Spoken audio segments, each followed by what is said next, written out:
이제 여기 4개의 촛불이 다 켜졌죠? 네.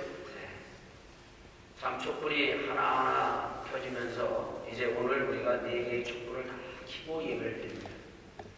4개의 촛불이 다 켜졌다는 것은 이제 곧 예수님이 탄생하신다는 거예요.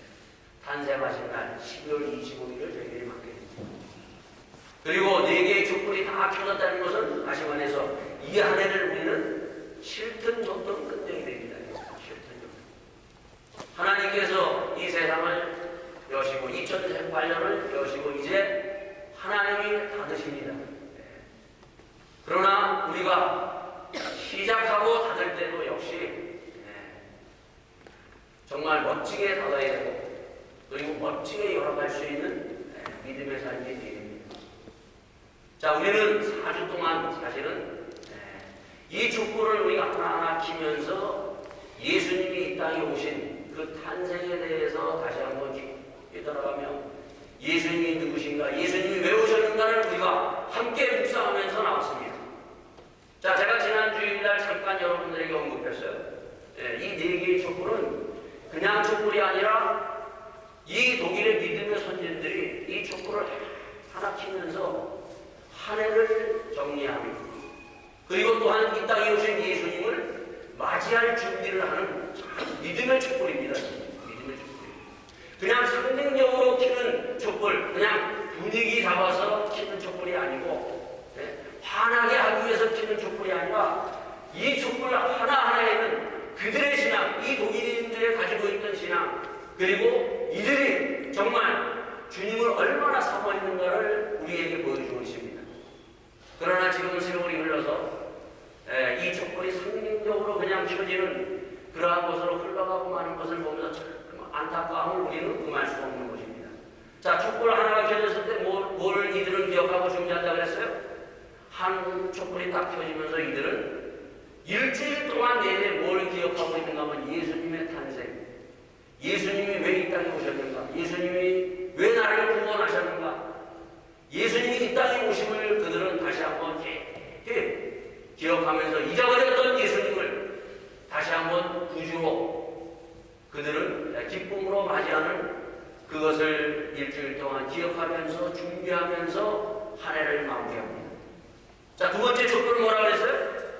두 번째 촛불은 예수님이 이 땅에 오셔서 골고다교에 올라가셔서 십자가에 돌아가신 십자가의 죽음을 그들은 기억합니다. 주님이 이 땅에 오셔서 모든 것을 누리고 모든 것을 다 할 수 있음에도 불구하고 모든 것을 다 십자가에서 버리시고 주님은 거룩한 산 제물로 주님께서 드리심으로 말미암아 다 이루셨다는 그 십자가의 죽음을 주님은 이 땅에서 마무리하십니다. 그래서 이 두 번째 촛불을 켜면서 예수님의 십자가의 그 사랑과 능력을 그들은 깊이 생각하면서 우리가 이 땅에 살아가면서 많은 능력과 많은 힘을 그들은 얻으려고 하지만 다시 한번 예수님의 십자가의 능력, 가장 큰 능력은 예수님의 십자가의 능력입니다. 이 능력을 다시 한번 붙들며 돌아가는 십자가의 능력으로 돌아가는 그것을 기억하면서 한 해를 마무리하고 주님을 맞이할 준비를 합니다. 자, 세 번째 촛불은 뭡니까? 세 번째 촛불은 바로 예수님이 십자가에 죽으시고 모든 것이 끝났다고 하지만 그러나 세 번째 촛불이 딱 펴지면서 바로 사흘 만에 부활하신 주님, 부활의 촛불입니다. 부활의 촛불. 그리고 오늘 마지막 네 번째 촛불은 예수님이 이 땅에 다시 오신다는 그 기다림의 강림의 촛불입니다.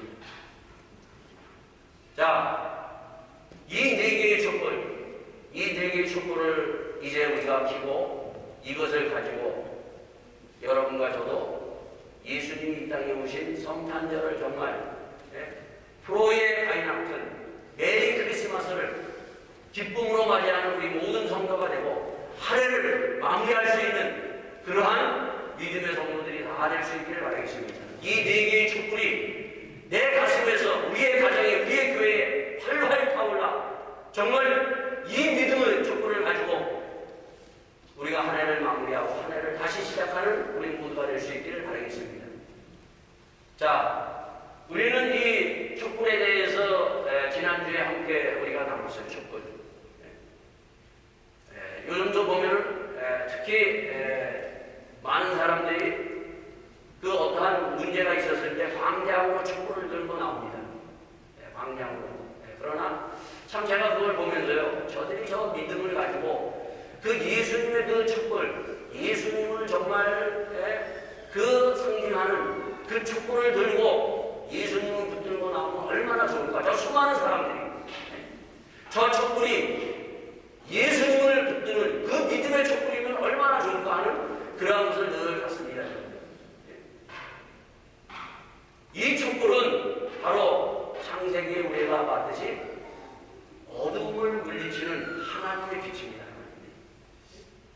그래서 요한복음에서 뭐라고 그랬어요? 예수님은 스스로 나는 빛이라고 얘기합니다. 빛이요.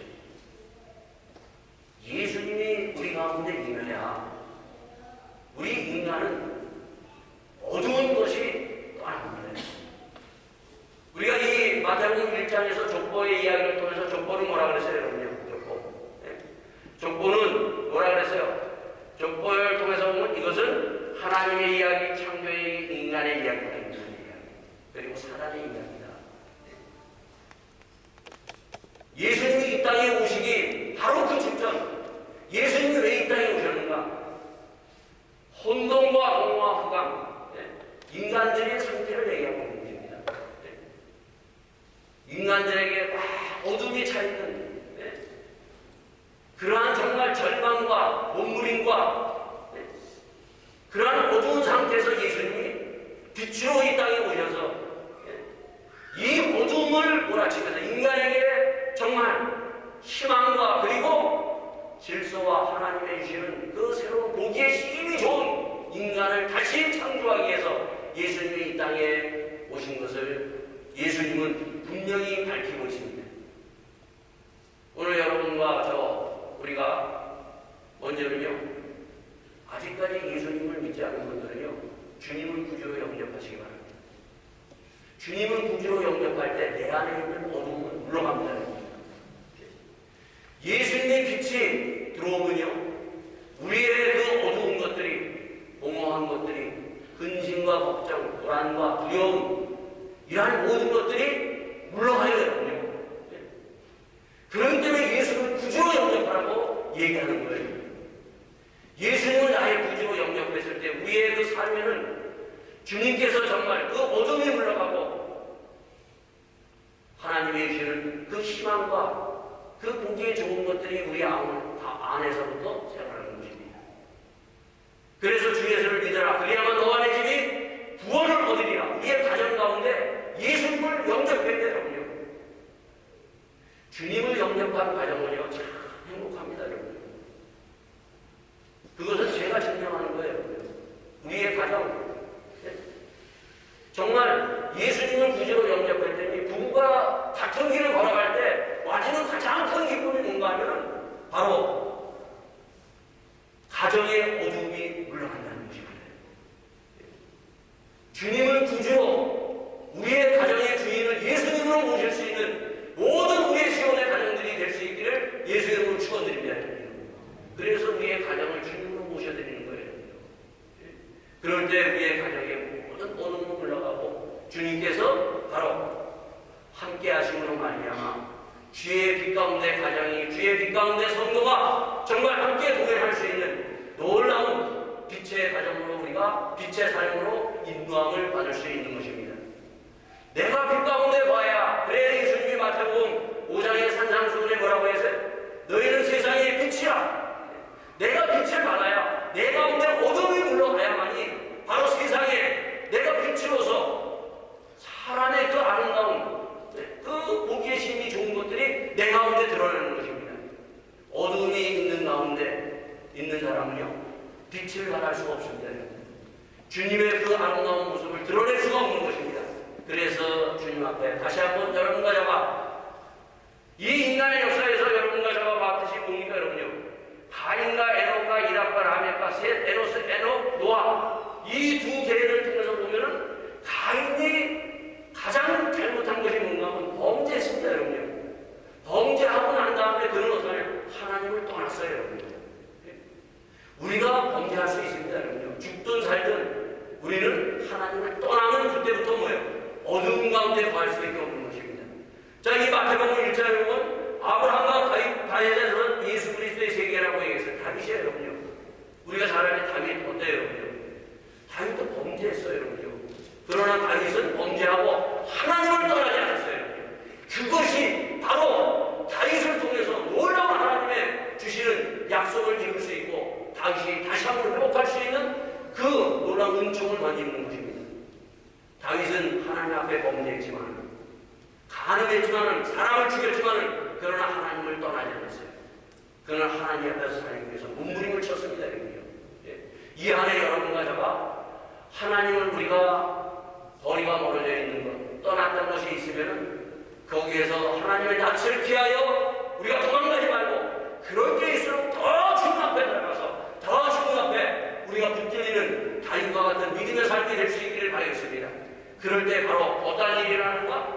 주님과 함께 동행함으로 말미암아 회복의 역사, 놀라운 빛으로 말미암아 어두움이 모든 어두움이 물러가고 하나님의 주신 빛 가운데 다시 한번 회복의 놀라운 은혜를 던집을 수가 있는 것입니다. 자, 그래서 인간의 역사를 통해서 우리가 보면요, 이런 것을 그렇게 하나님께서 주셨음에도 불구하고 어떡합니까? 인간은 계속 하나님을 떠납니다. 그래서 노아의 시대에 어떡합니까? 다 떠나요. 그때 노아는 뭐예요? 노아의 믿음은 다른 것이 아니에요. 하나님을 떠나지 않는 거예요. 노아가 그 가졌던 믿음은 모든 사람을 다 떠났을지라도 하나님을 떠나지 않습니다. 여호수아가 마지막 그가 고별 설교를 합니다. 우리는 언젠가는 이 땅에서 떠날 때가 있어요, 여러분. 그가 마지막 고별 설교에 뭐라고 얘기합니까? 그는 신명기에서 뭐라고 얘기하는가 하면 너희들이 하나님을 떠날지라도 나와 우리 집은 하나님을 떠나지 않겠노라 얘기합니다. 주님을 떠나지 않았을 때 우리는 하나님의 빛 가운데 함께 거하며 시작할 수 있고 마무리할 수 있는 것입니다. 그래서 마태복음은 뭐라고 얘기해요? 마태복음은 뭐라? 처녀가 잉태하여 아들을 낳을 것인데 그 이름을 임마누엘이라 하리라. 번역한즉 우리와 하나님이 함께하리라. 함께하는 거예요. 내가 주님과 떠나지 않을 때 주님은 나와 함께하십니다. 함께 시작해서 함께 동행하고 2018년 우리가 함께 주님과 시작해서 함께 동행해서 이제 함께 2018년 세상 끝날까지 내가 너희와 함께하리라. 마태복음의 마지막은 바로 함께 주님과 마무리하는 거예요. 그래서 2018년 여러분과 저가 한번 우리가 돌아가야 돼요. 내가 주님과 함께 시작해서 내가 함께 2018년 주님과 함께 내가 어디를 가든지 주님과 함께 동행하며 지금까지 여기까지 왔는가? 아니면 내가 주님과 간격이 멀어졌는가? 간격이 멀어졌다면 빨리 우리는 간격을 좁혀야 돼요. 하나가 되어야 됩니다. 하나가 된다는 건 주님과 함께 동행하는 거예요. 에녹이 365년이에요. 365년 그는 하나님과 동행함으로 말미암아 죽음을 받고자 하고 그는 어떻게 했다고요? 들림을 받고 하늘로 그가 올라갔더라. 자, 에녹은 365년 동안 주님과 함께 동행했어요. 여러분과 저 어때요? 1년, 우리는 몇 년이에요, 여러분요? 강건하면 70여, 80여. 70, 80년 우리가 예수 믿고 나서 모태신앙 해봐야 70년, 80년입니다, 여러분. 아니면 내가 20년, 30년에 저는 27살에 예수님 만나서 구주로 영접해서 지금까지 주님과 함께 동행하는 거예요. 짧은 시간이에요, 여러분. 에녹은 365년입니다, 여러분. 여러분과 저, 우리는 짧은 이 땅에서 삶을 우리는 마무리하고 이제 우리가 모든 것을 정리하게 됩니다. 그렇다면 우리는 이 안에 다시 한번 돌아가야 돼요. 내가 주님과 함께 동행합니다. 주님, 나와 주님과의 사이는 거리가 어떠한 것인가를 우리가 다시 한번 보면서 다시 한번 우리와 주님과의 사이의 거리를 좁힐 수 있는 정말 너희가 내 안에, 내가 너희 안에 정말 주님과 함께 동행할 수 있는 믿음의 한 해로 마무리할 수 있도록 주님 앞에 다시 한번 돌아보는 이 한 해가 우리는 이 탄생에 대해서 우리가 생각했어요. 네. 한 해. 자, 두 번째, 예수님이 이 땅에 오셔서 예수님은 오신 목적이 있어요, 여러분요. 예수님은 놀러 오시지 않았어요. 제가 항상 그렇죠? 옛날에 시험 문제도 많이 제출했어요, 제가 여러분요. 예수님이 왜 이 땅에 오셨는가? 첫째, 하면서 제가 얘기했습니다. 예수님은 놀러 오시지 않았다. 예수님은 왜 오셨어요, 여러분요? 예수님은 이 땅에 모든 인간을 참으로 이 타락한 인생, 사단의 영역에 붙들려서 어둠 가운데 있는 인간의 이 상태에 있는 이 인간을 구원하기 위해서 예수님이 이 땅에 오셨다. 그래서 1장 21절에 아들 낳으니 이름을 예수하라. 이는 그가 자기의 백성을 저희의 죄에서 구원할 자이십니다. 죄에서 구원하기 위해서 이 땅에 오셨다는 것입니다. 그래서 다시 한번 여러분과 저에게 얘기하는데, 우리는 이 성탄절이요 해피 홀리데이가 아니에요. 해피 홀리데이. 오늘 이 시대에 여러분과 저와 싸워야 될 것은 이 싸움이에요, 여러분들. 이 싸움. 해피 홀리데이가 아니라 메리 크리스마스, 프로의 바이나클이에요, 여러분요. 모르겠어요. 제가 이제 아마 20년, 30년 되면은 목사도 해피 홀리데이가 될 거예요, 여러분. 즐거운 연이다. 목사도 우리 즐거운 연이니까 다 성도가 목사도 놀러가자. 연이다. 이렇게 갈 거예요, 여러분. 우리는 이런 시대에 살고 있어요. 옛날에 정말 어렸을 때 예수 믿은 사람들, 옛날에는 참 어렸을 때 우리 한국에서 예수 믿었으나 어땠어요, 여러분요? 성탄절 전날 모여가지고 그냥 그 저녁에 그냥 해가지고 아침에 되고 그냥 그 새벽송 부르면서 다녔던 그 기억들이 아마 날 거예요, 여러분요. 요즘 그런 거 없어요, 교회에, 여러분요. 새벽송이 어디 있어요, 여러분요?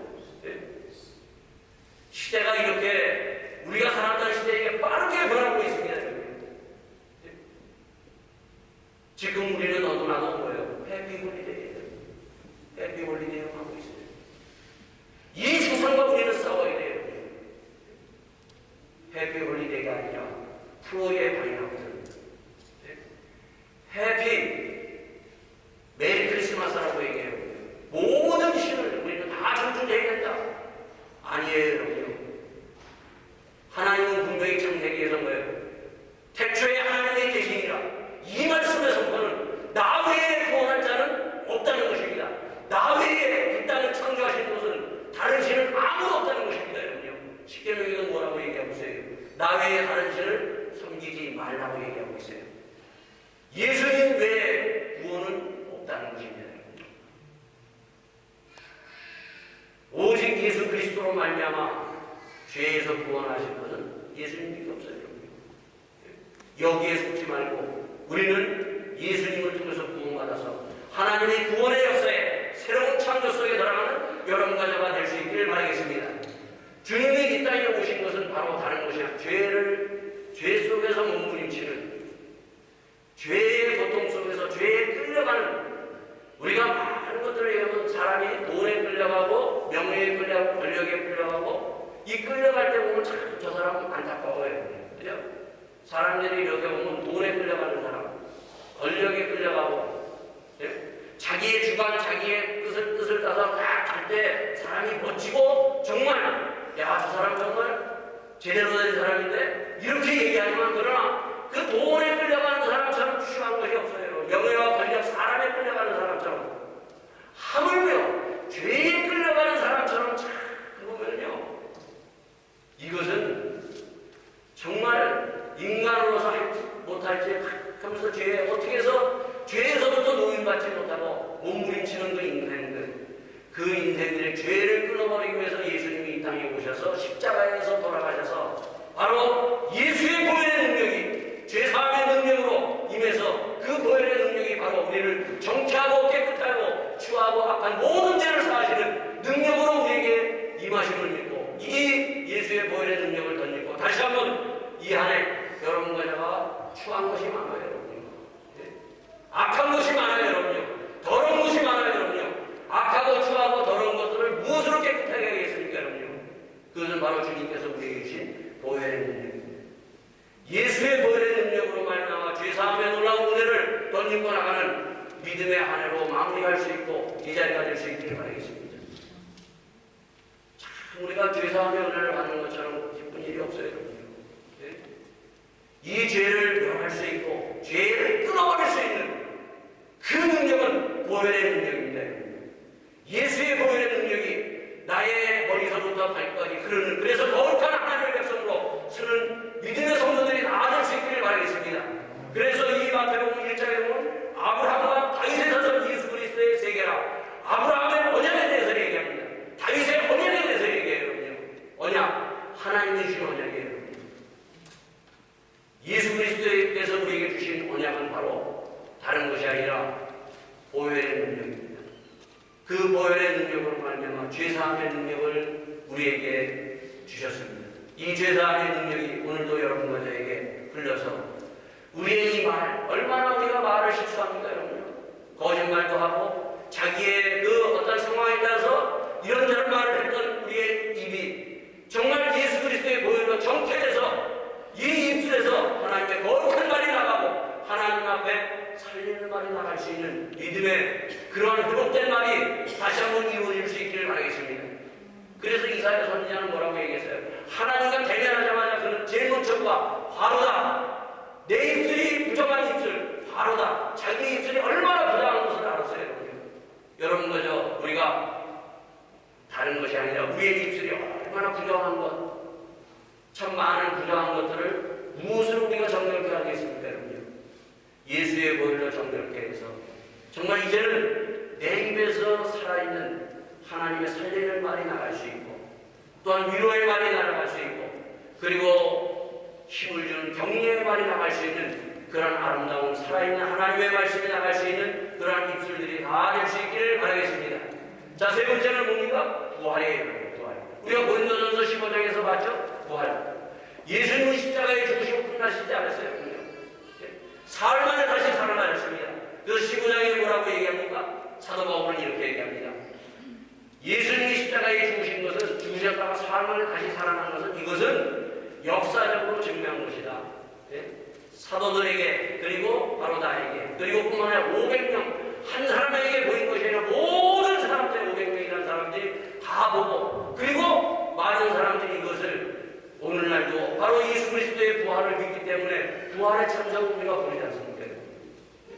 그러면서 이 부활은 단순히 예수님만 부활하는 것이 아니라 예수님이 십자가에 죽으시고 부활하신 첫째 날을 말미암아 우리 모두가 바로 예수님이 부활하셔서 보여주셨던 것 같이, 예수님이 부활하셔서 뭐 했어요, 여러분? 제자들과 함께 떡을 떼며 고기를 드시고 말도 하시고 서로 앉아서 대화도 하시고 하셨어요, 여러분. 여러분, 부활의 신앙은, 부활은요 영로만 부활하는 것이 아니거든요. 그러면서 그 부활의 능력을 너희들이 선임하고 있습니다. 우리는 부활의 신앙을 가져야 돼요. 부활의 신앙은 바로 다른 것이 아니라 인간이 가장 무서워하고 두려워하고 있는 죽음과 사망을 이길 수 있는 능력이 부활의 신앙이에요. 사도 바울은 그래서 사망한 더 숨은 것이 어디 있느냐? 죽음을 이길 수 있는 것은 부활의 신앙의 이름 없습니다. 그래서 이 세 번째 불을 켜면서 흐려져가는 마음을, 희망을 다시 한번 부활의 신앙으로 태우면서 주의 그 부활의 신앙으로 모든 어려움과 걱정과 근심을 부활의 신앙으로 말하시고, 그리고 하나님이 주시는 그 놀라운 희망을 가지고 나가는 이 믿음의 선진들을 따라서 함께 나가는 우리 시온의 성도들이 될 수 있기를 바라겠습니다. 자, 마지막 네 번째 불이 켜졌어요. 네 번째 뭡니까? 예수님은 십자가에 죽으시고 부활하셔서 40일 동안 제자들과 함께 있었어요. 함께 있다가 예수님은 바로 그때 제자들과 갈릴리 사람들이 다 보는 가운데 사도행전 1장에 어떻게 했다고요? 하늘도 들림을 받고 올라가셨어요. 그때 사람들이 갑자기 뭐예요? 희한하게 예수님이 십자가에 죽으시고 부활한 40일 동안 같이 부활하시니까 대화하고 먹고 마시면서 하나님의 말씀을 듣다가 예수님이 어떻게 해요? 들림받아 올라가니까 사람들이 어떻게 해요? 멍청하게 그냥 하늘을 쳐다보고 있었던 거예요. 그때 천사가 뭐라고 얘기합니까? 이 갈릴리 사람들아, 너희들이 그렇게 멀리 보지 말고 바로 주님이 들림바 올라가셨듯이 주님의 때에 다시 이 땅에 오실 것이다. 바로 들린 바가 올라가셔서 하나님 편에서도 오늘도 계시다가 때가 되면 바로 예수님이 바로 이 땅에 다시 강림하십니다. 그 강림을 기다리는 것이 우리의 신앙의 마지막 믿음입니다. 여러분. 오늘도 여러분과 저 무엇을 기다립니까? 여러분? 내년에 무엇이 잘 될까? 물론 그런 것도 기다리지만 가장 신앙인들이 기다려야 되고 주님의 임재를 기다려야 돼요. 다시 오실 주님을 기다릴 수 있는 믿음의 삶이 될 수 있기를 바라겠습니다. 이 영원한 꿈, 이 희망을 붙들고 이 한 해를 정말 기다리면서 새해를 열어갈 때 여러분의 꿈과 여러분의 우리의 삶은 달라집니다. 그래서 성경 마지막은 뭡니까? 주 예수여 어서 오시옵소서. 주님을 기다리는 마지막 그 기다림에 아멘 주 예수여 오시옵소서. 예, 맞습니다. 이 기다리는 믿음으로 이 성경 66권은 마무리합니다. 어때요, 여러분요? 주님을 기다리고 계십니까? 이 한 해 빨리 가고 새로운 한 해 오기를 기다리는 그런 것도 있겠지만 가장 우리 신앙인들은 주님을 기다려야 돼요. 주님이 나에게 임재하심을 기다리고 이 주님의 이 땅에 오심은 바로 주님께서 바로 24장에 우리에게 얘기하고 있습니다. 24장에 보면 이렇게 얘기합니다. 예수님이 이 땅에 오실 때 그때 인자의 징조가 하늘에서 보이겠고 그때 땅의 모든 족속이 통곡하며 그들의 인자의 구름 타고 능력과 큰 영광으로 오는 것을 보리라. 주님이 이 땅에 오심은 우리들에게 믿는 사람들에게 기쁨이지만 믿지 않는 사람들에게 뭐예요? 여러분요? 재앙이에요. 재앙이에요. 주님이 이 땅의 마지막 오심은 뭔가 하면 바로 이 땅의 종말이 이 땅에 온다는 것입니다. 여러분 이것을 우리가 봐야 돼요. 믿지 않는 사람들에게는 두려움과 그리고 믿지 않는 사람들에게 심판이에요. 이 땅의 종말, 주님의 재림은 우리에게는 희망이고 그리고 믿는 사람들에게는 기쁨이지만 믿지 않는 사람들에게는 재앙이라는 것입니다. 자, 그런데 이 종말의 신앙 뭐라고 얘기합니까? 중요한 것은 이 종말의 신앙을 어떻게 여러분과 저가 가지고 기다리느냐는 거예요. 자, 주님은 이렇게 얘기합니다. 그러므로 깨어있으라. 오늘날에 너희 주가 임할지 너희가 알지 못하니라. 깨어있으라고 얘기합니다. 언제 어느 때 올지 모르는 게 중요한 건 이거예요. 우리가 주님을 기다리지만 그러나 주님이 언제 올지 모르지만 우리는 기다리는 믿음의 인내를 가지고 기다리면서 주님을 우리가 맞이할 준비를 할 수 있는 이 믿음의 자산을 가지라는 것입니다. 여러분과 저 이 한 해 마지막 마무리하면서 정말 나는 주님을 기다리는 이 믿음의 신앙을 가지고 있는가? 그러면서 앞에 뭐라고 얘기하고 있습니까? 앞에 노아에 대해서 얘기합니다. 노아의 때와 같이 인자의 임함도 그러하니라. 노아의 때 하나님이 물로 심판하셨어요. 이 세상을 물로 다 심판하셨어요. 여러분. 그때 심판하셨을 때 하나님이 언제 어느 때 어떻게 하나님이 심판하시는가 노아에게 가르쳐줬어요? 안 가르쳐줬다는 것입니다.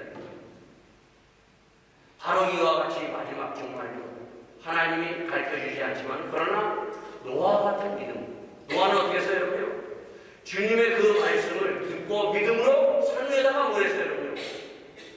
하나님의 말씀대로 순종해서 산 위에다 배를 졌어요. 여러분요? 세상 사람들로 봐서는 이해가 안 되는 거예요. 여러분과 저가 예수님이 이 땅에 오시고 우리에게 하나님의 주신 천국을 들어가 세상 사람들 믿지 않는 사람들에게는 말도 안 되는 소리예요. 여러분요. 예수님을 믿음으로 말미암아 예수의 십자가의 보혈로 죄사함을 얻을 수 있는 놀라운 은혜를 받는다는 것은 세상 사람들로서는 말도 안 되는 일이에요. 그러나 여러분과 저는 믿음을 가지고 믿었을 때는 말이 아니라 정말 죄사함을 얻고 너희 죄가 주홍빛같이 칠지라도 깨끗하게 흰눈보다도 깨끗해집니다. 그 믿음으로 말미암아 우리가 거룩한 하나님의 백성 죄사함을 던지고 우리가 주님의 나라에 함께 우리가 동행하며 들어가는 것입니다. 노아는 그는 산 위에다가 배를 졌듯이 우리가 오늘도 인내하면서 우리는 하나님의 말씀 앞에 주님을 기다리면서 순종하면서 나가는 거예요. 그래서 그 뒤에 보면 뭐라고요? 세 가지의 비유를 얘기합니다. 악한 종과 충성된 종, 착한 종, 악한 종. 악한 종은 하나님의 말씀을 듣고도 그 말씀을 따라가지 않습니다. 착한 종은 바로 노아처럼 그 말씀을 따라서 어떠한 말씀인지 순종합니다. 두 번째 비유를 뭘 얘기하고 있는가 하면 열처녀의 비유를 들고 있습니다. 열처녀는 다 줍니다. 여러분요. 그러나 다섯 처녀는 어떻게 했다고요? 다섯째는 등불에 기름을 가지고 준비하면서, 항상 준비하면서 주님이 어느 때 오든지 그때 주님 맞이할 준비를 하고 주님을 맞이할 준비하면서 그가 살아가는 것입니다. 여러분과 저 언제든지 주님이 오라고 하면 갑니다. 여러분, 주님이 오라고 하실 때 준비되어서 있는 자만이 주님 만날 수 있어요. 이 한 해 마무리, 준비돼서 한 해 마무리할 수 있는 성도님들이 될 수 있기를 바라겠습니다. 마지막, 이 마태복음 24장에는 달란트 비유를 하고 있습니다. 달란트 비유. 우리에게는 각자에게 달란트를 다 줬어요. 5달란트, 3달란트, 그리고 1달란트. 여러분이 가진 그 달란트를 가지고 열심히 우리가 살고, 그리고 또 한 번만 열심히 주의를 하고 우리가 함께 주님 앞에 주의 오심을 기다리면서 나갔을 때 바로 이 2018년은 바로 멋지게 마무리하고 2019년도 역시 멋지게 우리가 시작하고 멋지게 주의 일과 함께 모든 것을 감당할 수 있는 믿음의 삶이 될 줄 믿습니다. 이 5가지의 촛불을 우리가 기억하면서 주님 오신 성탄절을 기쁨으로 맞이해서 주님과 함께 다시 한번 이 한 해 마무리하고 새로운 2019년 믿음으로 시작하는, 주님과 함께 시작해서 주님과 함께 우리가 나가는 믿음의 시온의 성도, 그리고 가정, 그리고 우리 모두가 되기를 예수 이름으로 축원드리겠습니다. 이 시간 함께 기도합시다. 이제 얼마 남지 않았어요? 주님, 내가 2018년 살았습니다. 주님과 함께 내가 시작했는지 다시 한번 돌아보면서 오늘 내가 주님과 함께 벌어졌다면 주님, 내가 다시 한번 주님 앞에 붙들리기를 원합니다. 내 삶을 주님 앞에 내려놓으면서 주의 주시는 그 믿음 안에 다시 한번 더 깊이 주님 앞에 붙들리는 믿음의 자리가 될 수 있기를 바라겠습니다. 그리고 주님을 구주로 영접하세요. 주님을 구주로 영접하세요. 놀라운 일이 벌어집니다. 주님을 구주로 영접하는 가정은 놀라운 하나님의 영광이 그 가정에 임할 줄 믿습니다. 주님을 구주로 영접하는 가정이 되게 하시옵소서. 주님을 구주로 영접하는 성도가 되게 하여 주옵소서. 다시 한번 주님의 말씀